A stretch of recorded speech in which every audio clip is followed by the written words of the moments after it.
ये कहानी है मारिया की, एक नाजुक दिल, खूबसूरत मगर अंदर से बहुत तन्हा लड़की की, जो गांव के कोने में बने पुराने से मकान में अपने माँ बाप के साथ रहती थी।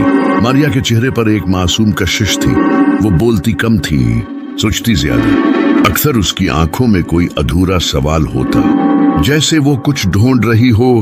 माँ समझती थी कि मारिया ख्वाबों की दुनिया में रहती है, मगर हकीकत कुछ और थी। मारिया हर रात एक ऐसा ख्वाब देखती जिसमें उसके जिस्म पर एक अनदेखे लम्स का साया उतरता था। शुरू में ये ख्वाब धुंधले थे, किसी की सांस की आवाज, कोई ठंडी सी उंगली का चूहना और धीमी सरगोशियां। लेकिन एक रात सब कुछ बदल गया। वो ख्वाब नहीं था, वो एक तजुर्बा था। मारिया को लगा जैसे उसका सारा जिस्म सुन्न हो गया हो, जैसे वो जागते हुए भी बेबस हो।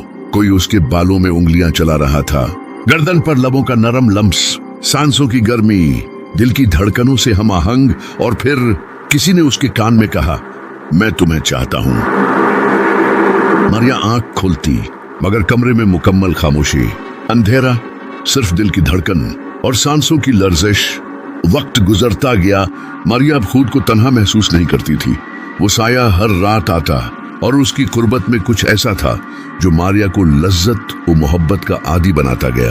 वो लम्स इंसानी न था, मगर मारिया को कभी इतनी मोहब्बत किसी इंसान ने नहीं दी थी। वो उसके जिस्म को छूता, मगर तकलीफ नहीं देता, सिर्फ मोहब्बत देता। फिर एक दिन मारिया की तबीयत बिगड़ने लगी। वो सुबह उठते ही कमजोरी, मुतली और नरमी महसूस करती। माँ ने जब ध्यान दिया तो परेशान हो गई। मारिया दिन बह दिन कमजोर हो रही थी, मगर चेहरा जैसे किसी नराली रोशनी से जगमगा रहा था। माँ उसे शहर के अस्पताल ले गई। रिपोर्ट्स आए और डॉक्टर ने नजरें झुकाते हुए कहा, आपकी बेटी हामला है। माँ जैसे पत्थर की हो गई। ये कैसे मुमकिन है? वो चीखी। ये तो घर से बाहर भी नहीं निकली। मगर सच्चाई सामने थी। डॉक्टर की आंखों में भी खौफ था। उसने बस इतना कहा, ये हमले नहीं लगता। घर आते ही सारा गांव खबर से भर गया।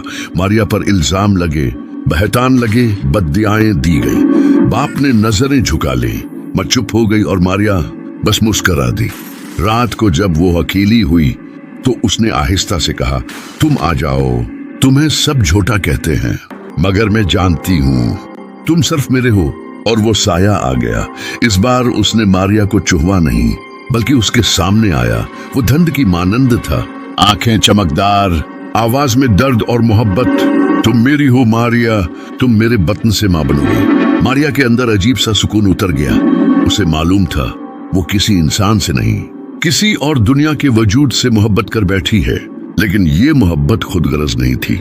इसमें लम्स था, मगर जबरी नहीं। कुर्बत थी, मगर इज्जत के साथ। अब वो रोज ख्वाबों में उसके साथ वक्त गुजारती। वो साया कभी दरिया किनारे ले जाता, कभी कहता, ये दुनिया तुम्हें ताना देगी, मगर मैं तुम्हें इज्जत दूंगा। फिर वो रात आई जिसने सब कुछ बदल दिया। मौलवी साहब को बुलाया गया। कुरान, तवीज, दमदरूद सब हुआ। जब मौलवी ने आयत पढ़ना शुरू की, मारिया के जिस्म में लर्जिश हुई। आंखें सुर्ख, जबान खामोश और जिस्म जैसे हिलने से इनकार कर रहा हो। मौलवी चीखा, ये लड़की किसी इंसान के कब्जे में नहीं, इस पर जिन का साया है।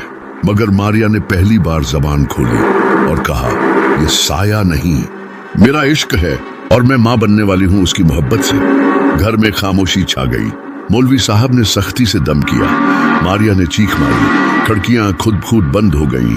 दरवाजा जोर से बजने लगा और एक चीख जो किसी इंसानी वजूद की नहीं थी, फजा में गूंजी। सब बेहोश हो गए। अगली सुबह मारिया बेहोश पड़ी थी। माँ ने रोते हुए मौलवी से पूछा, ये सब क्या था? मौलवी ने नजरें नीची करके कहा, वो जिन था जो इंसानों से मोहब्बत कर बैठा, वो उसे छोड़ गया है। अस्पताल में दोबारा अल्ट्रासाउंड हुआ, कोई हमल नहीं था। डॉक्टर्स हैरान, रिपोर्ट साहब जैसे कुछ हुआ ही ना हो। मगर मारिया जानती थी कुछ गया नहीं, वो अब भी कहीं आसपास है। चंद दिन बाद उसकी छोटी बहन शबनम ने माँ से आकर कहा, अम्मी मुझे रात ख्वाब आया, कोई मुझसे कह रहा था, अब तेरी बारी है। मारिया अब मुकम्मल खामोश हो चुकी थी। कभी वो बातों में ख्वाबों की दुनिया बसा लेती थी, अब उसकी आंखें खाली थी, जैसे वो किसी और दुनिया को देख रही हो। और तब शबनम की बात ने सबको झंझोड़ कर रख दिया। अम्मी, मुझे भी वही ख्वाब आता है। कोई कहता है अब तेरी बारी है। माँ के चेहरे का रंग उड़ गया। शबनम सिर्फ 16 वर्ष की मासूम नरगिसी आंखों वाली लड़की थी। वो नहायत शर्मीली और किताबों से मोहब्बत रखने वाली थी। उसकी जिंदगी ख्वाबों और दुआओं में गुजरती थी, मगर अब वो भी उस साये के निशान में आ चुकी थी। शुरू में माँ ने समझा शायद मारिया के माहौल का असर है, लेकिन फिर शबनम की आंखों के नीचे हल्के बनने लगे। वो आधी रात को जाग जाती, आंखें खुली की खुली, लिब हिलते मगर आवाज न निकलती। एक रात जब माँ आधी रात को पानी लेने उठी, उसने देखा शबनम खिड़की के सामने खड़ी है और अपने आप से बात कर रही है। मैं तुम्हें जानती नहीं, मगर तुम्हारी बातें मारिया जैसी हैं। क्या तुम सच में मुझे ले जाना चाहते हो?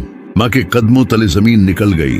उसने शबनम को झंझोड़ा, मगर उसकी आंखें जैसे बंद थीं और जबान बोलती जा रही थी।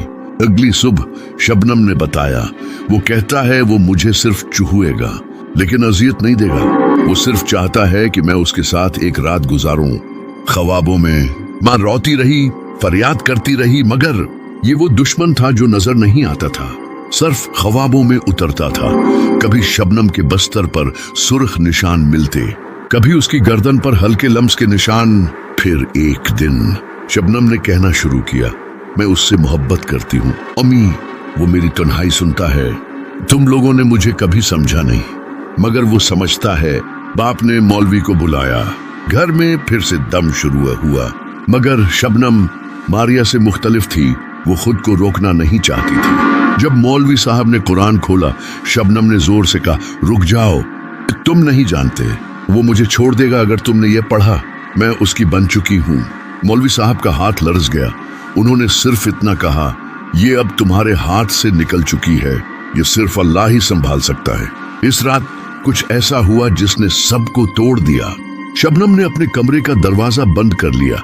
किसी ने नहीं सुना वो कब रोई, कब चीखी या कब खामोश हो गई। सब जब दरवाजा खोला गया, शबनम का जिस्म बेजान बस्तर पर पड़ा था।